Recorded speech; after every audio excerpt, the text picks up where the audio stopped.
구약성경 사사기 8장 22절에서 35절까지의 말씀 우리 한 목소리로 함께 봉독하겠습니다. 그때에 이스라엘 사람들이 기드온에게 이르되 당신이 우리를 미디안 손에서 구원하셨으니 당신과 당신의 아들과 당신의 손자가 우리를 다스리소서 하는지라. 기드온이 그에게 이르되 내가 너희를 다스리지 아니하겠고 나의 아들도 너희를 다스리지 아니할 것이요 여호와께서 너희를 다스리시리라 하니라. 기드온이 또 그들에게 이르되 내가 너희에게 요청할 일이 있으니 너희는 각기 탈취한 귀고리를 내게 줄지니라 하였으니 이는 그들이 이스마엘 사람들이므로 금 귀고리가 있었습니다. 무리가 대답하되 우리가 즐거이 드리리이다 하고 겉옷을 펴고 각기 탈취한 귀고리를 그 가운데에 던지니 기드온이 요청한 금 귀고리의 무게가 금 1700세겔이요 그 외에 또 초승달 장식들과 폐물과 미디안 왕들이 입었던 자색 의복과 또 그 외에 그들의 낙타목에 둘렀던 사슬이 있었더라. 기드온이 그 금으로 에봇 하나를 만들어 자기의 성읍 오브라에 두었더니 온 이스라엘이 그것을 음란하게 위함으로 그것이 기드온과 그의 집에 올무가 되니라. 미디안이 이스라엘 자손 앞에 복종하여 다시는 그 머리를 들지 못하였으므로 기드온이 사는 40년 동안 그 땅이 평온하였더라. 요아스의 아들 여룹바알이 돌아가서 자기 집에 거주하였는데 기드온이 나이가 많으므로 그의 몸에서 낳은 아들이 70명이었고 세겜에 있는 그의 첩도 아들을 낳았으므로 그 이름을 아비멜렉이라 하였더라. 요아스의 아들 기드온이 나이가 많아 죽음에 아비에셀 사람의 오브라에 있는 그의 아버지 요아스의 묘실에 장사되었더라. 기드온이 이미 죽음에 이스라엘 자손이 돌아서서 바알들을 따라가 음행하였으며 또 바알 브릿을 자기들의 신으로 삼고 이스라엘 자손이 주위의 모든 원수들의 손에서 자기들을 건져내신 여호와 자기들의 하나님을 기억하지 아니하며 또 여룹바알이라 하는 기드온이 이스라엘에 베푼 모든 은혜를 따라 그의 집을 후대하지도 아니하였더라. 아멘. 할렐루야. 하나님의 은혜가 오늘 이 새벽에 하루의 첫 시간을 주 앞에 드리는 믿음의 가족들에게 함께 하시기를 예수님의 이름으로 축원합니다. 오늘 말씀은 기드온 이제 사사의 마지막 이야기가 되어집니다. 아주 유명한 전쟁에서 승리한 이후에 그의 죽음까지 이제 기록을 합니다. 전쟁에서 승리하였으니까 이제 아름다운 결말 또 그것을 예상할 수 있었을 겁니다. 이 전쟁이 마친 후에 이스라엘 사람들이 기드온에게 왕이 되어 달라고 부탁을 합니다. 그래서 오늘 말씀의 23절에 보면은 이 그들에게 기드온이 왕이 되어 달라고 또 그 아들도 왕이 되고 그 손자들도 이어서 왕이 되어 달라고 그렇게 부탁을 합니다. 근데 기드온의 대답은 23절에 그렇습니다. 기드온이 그들에게 이르되 내가 너희를 다스리지 아니하겠고 나의 아들도 너희를 다스리지 아니할 것이요 또 여호와께서 너희를 다스리시리라 하니라. 이렇게 말을 하죠. 이스라엘에는 하나님께서 이미 왕으로 계시기에 다른 왕이 필요가 없습니다. 기드온은 하나님께서 왕으로 계심을 믿었기 때문에 자신이 결코 굳이 왕이 될 필요가 없음을 말하고 있는 거죠. 이스라엘이 왕이 되는 것은 충분히 유혹이 될 만한 그런 일이었습니다. 누가 왕이 되라고 하는데 누가 하고 싶은 마음이 없는 사람이 어디 있겠습니까? 근데 이 하나님이 왕이시기 때문에 단호하게 거절을 합니다. 이것은 그가 전쟁을 통해서 배운 분명한 진리였죠. 그는 분명히 잘 대답을 했습니다. 기드온은 이 왕의 자리를 거절한 후에 근데 다른 것을 요청을 합니다. 24절에 보면은 기드온이 또 그들에게 이르되 내가 너희에게 요청할 일이 있으니 너희는 각기 탈취한 귀고리를 내게 줄지니라 하였으니 이는 그들이 이스마엘 사람들이므로 금 귀고리가 있었습니다. 병사들이 미디안에게 탈취한 금을 요청을 합니다. 그것으로 무엇을 하려고 그런 걸까 보니까 27절에 기드온이 그 금으로 에봇 하나를 만들어 자기의 성읍 오브라에 두었더니 온 이스라엘이 그것을 음란하게 위함으로 그것이 기드온과 그의 집에 올무가 되니라. 이렇게 말씀을 합니다. 23kg 정도 되는 많은 금이 모였죠. 이제 기도는 그걸 가지고 에봇을 만듭니다. 이 에봇은 제사장이 입는 겉옷입니다. 이제 그것을 꾸민 거죠. 또 왕이나 우상에게 입히기도 한 그런 옷이 이제 에봇입니다. 기도원이 이것을 왜 만들었는지 정확히 밝혀지진 않았습니다만은, 그러나 분명한 것은 이스라엘이 그것을 음란하게 위하였다는 것이죠. 음란하게 위하였다라고 하는 것은 보통 이스라엘 백성들이 그것을 어떤 우상처럼 섬길 때, 하나님보다 더 위에 두게 되어질 때 음란하다라는 표현을 많이 씁니다. 그래서 이스라엘이 그것을 마치 신처럼, 어떤 우상처럼 그렇게 섬기는 그런 모습을 보게 된 겁니다. 그것이 그래서 기돈과 그의 집에 올무가 되니라라고 말하는 것처럼 그것이 잘못 사용되었다는 것이죠.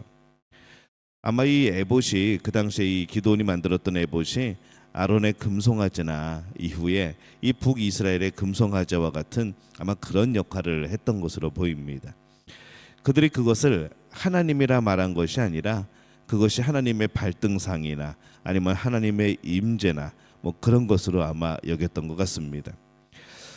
그것처럼 기도는 이 에봇을 통해서 하나님의 뜻을 임의적으로 물었거나 아니면 비싼 에봇으로 자신의 승리를 기념하는 이제 그런 기념비와 같은 기념품 그런 것 같은 이제 그런 것을 만든 것이죠. 근데 그것이 기도원이 어떤 마음으로 만들었는지 간에 결국 그 에봇 자체를 사람들은 거룩한 것으로 섬겨버리게 되어집니다. 기도는 그의 생애의 가장 중요한 순간에 이 믿음의 일 그리고 불신앙의 일을 동시에 합니다. 믿음의 고백은 그가 전쟁을 통해서 경험하였기 때문에 그는 하나님이 하신다는 그런 믿음의 고백이 있었죠. 여호와 샬롬의 고백이 있었습니다. 불신앙의 에봇을 만든 것은 아마 그의 무지일 때문일 겁니다. 의도는 아마 기돈이 살아있을 때는 그 에봇을 그렇게 아마 섬기거나 그러지 않았을 겁니다. 왜냐하면 기도원이 그 에봇에 대해서 설명을 했을 것이고 이것이 하나님의 놀라운 역사의 그런 결과물이다. 이것을 통하여서 그 전쟁을 기억하고 하나님의 놀라운 역사를 기억하고 아마 그런 기념품이었을 겁니다. 그런데 이 결국 사람들은 의도는 참 좋은 것이었지만은 결국에는 우상처럼 섬겨버리는 이제 그런 결과를 낳게 되어진 것이죠. 기도원이 그러한 것처럼 오늘날 우리들도 가장 중요하고 또 가장 행복한 순간에 이 불신앙의 일을 할 수 있습니다. 이 기도원의 승리로 인하여서 이스라엘은 샬롬이 평화가 찾아옵니다. 28절에 보면은 미디안이 이스라엘 자손 앞에 복종하여 다시는 그 머리를 들지 못하였으므로 기도원이 사는 40년 동안 그 땅이 평안하였더라. 여호와 샬롬이 이어진 것이죠. 이 미디안은 다시 이스라엘의 적수가 되지 못합니다. 40년 동안 평화가 찾아옵니다. 참으로 감사한 그런 평화의 시대가 되어진 것이죠. 이 미디안의 압제가 없는 이 평화의 시대, 여호와 샬롬의 시대에 기도는 과연 무엇을 하였는가? 30절에서 31절에 보면은 기도온이 아내가 많으므로 그의 몸에서 낳은 아들이 70명이었고 세겜에 있는 그의 첩도 아들을 낳았으므로 그 이름을 아비멜렉이라 하였더라. 많이 결혼하고 많은 자식을 낳습니다. 보통 우리가 이런 경우에 뭐라고 표현을 하냐면은 잘 먹고 잘 살았다, 편안하게 잘 살았다라고 그렇게 표현을 하겠죠. 그의 모습과 그가 무지 때문에 이 에봇을 만든 것, 이것이 이제 평생에 사실 문제가 되어집니다. 본인은 잘 몰랐을 겁니다. 처음에는 잘 몰라서 만들었지만은 이후에 믿음으로 본인이 없앴어야 하는 것이죠. 그러나 그의 믿음은 그것을 없앨 만큼 잘하지 못하였고 또 그것을 없앨 만큼 지혜롭지 못하였던 겁니다. 그래서 그의 믿음은, 그의 삶은, 그의 환경은 샬롬에 이르렀지만은 그의 믿음은 성숙한 그런 샬롬에 이르지 못한 그런 모습이 되어진 것이죠. 행복한 것 같았는데 그의 삶의 업적이 결국에는 어떻게 되어지는가? 이 말씀에 33절 34절에 보면은 기드온이 이미 죽음에 이스라엘 자손이 돌아서서 바알들을 따라가 음행하였으며 또 바알 보릿을 자기들의 신으로 삼고 이스라엘 자손이 주위의 모든 원수들의 손에서 자기들을 건져내신 여호와 자기들의 하나님을 기억하지 아니하며. 이스라엘은 다시 바알을 섬기기 시작합니다. 그 이후의 말씀들을 보면은 그의 자녀들이 모두 한꺼번에 죽임을 당합니다. 허무하게 그가 누린 샬롬이 무너지는 것이죠. 그는 미디안과의 전쟁에서 승리 이후에 그렇게 안주하면 안 되었습니다. 하나님을 향한 무지 그리고 믿음의 샬롬이 회복되는 것이 그가 해결했어야 돼, 또 그가 추구했어야 될 그런 방향이었던 것이죠. 그에게 인생이 주어진 것은 믿음의 훈련을 위한 것이지 세상에서의 누림을 위한 것이 아닙니다. 그래서 이 승리는, 그 승리의 축포는 천국에서 울려야 되는 겁니다. 이 세상은 끝내 훈련하고 싸우는 곳이 되어지는 것이죠. 그래서 우리의 인생은 우리의 누림이 아니고 하나님 안에서의 훈련입니다. 무엇보다도 믿음의 훈련이 되어지는 것이죠. 승리와 죽음 사이, 그리고 기드온의 승리와 죽음 사이에 오늘 삶을 한번 살펴보게 되어집니다. 참으로 위대한 승리를 하였지만은 그의 승리 이후의 삶은 결코 위대하지만은 못했던 것이죠. 그의 죽음이 평온하여서 많은 사람들이 참 샬롬을 누렸다라고 말할 수 있겠지만은 실제로는 그가 남긴 일들이 참 아쉬운 면들이 많았다는 것을 보게 되어집니다. 끝까지 믿음의 무지 가운데 있었고 한순간에 무너지는 또 허무한 삶을 삽니다.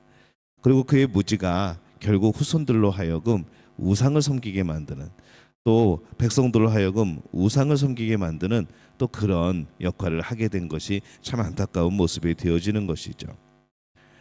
우리의 삶은 잘 먹고 잘 사는 인생이 아니라 모든 방면에서 하나님의 샬롬, 하나님의 평화를 이루는 삶을 살아야 합니다. 하나님의 평화는 그냥 우리가 무조건 누리는 게 아닙니다. 하나님과의 관계 속에서 누려지는 평화인 것이죠. 그래서 하나님과의 관계가 단절되어지면은 그것은 더 이상 평화가 아닌 겁니다. 무엇보다 하나님과의 샬롬을 이루어야 하죠. 그것이 우리의 삶의 샬롬으로, 평화로 이어지는 겁니다. 우리는 어떤 샬롬을 원하고 있습니까? 하나님께서 주심으로 이 땅에서의 샬롬만을 원한다고 한다면은 결국 우리의 그런 시간 속에서 우리는 자칫 하나님과의 샬롬을 우리는 잃어버릴 수 있다는 것이죠. 그러면 이 세상에서의 샬롬은 별 의미가 없습니다. 그냥 잘 먹고 잘 살게 되는 것이죠. 근데 그것이 중요한 게 아니라 우리의 정말 평화, 우리의 샬롬은 하나님과의 샬롬 속에서 이루어집니다. 그래서 이 세상에서 복받고 잘 사는 거 정말 중요하지만은 그것보다 더 중요한 것은 하나님과의 관계 속에서 주시는 평화, 그것으로 이 땅에서 잘 먹고 잘 사는 겁니다. 하나님과의 관계가 어떠한지 늘 살펴야 하는 것이죠. 오늘 믿음의 가족들은 무엇보다도 하나님과의 샬롬을 먼저 점검하는 분들이 되어지시기를 바랍니다.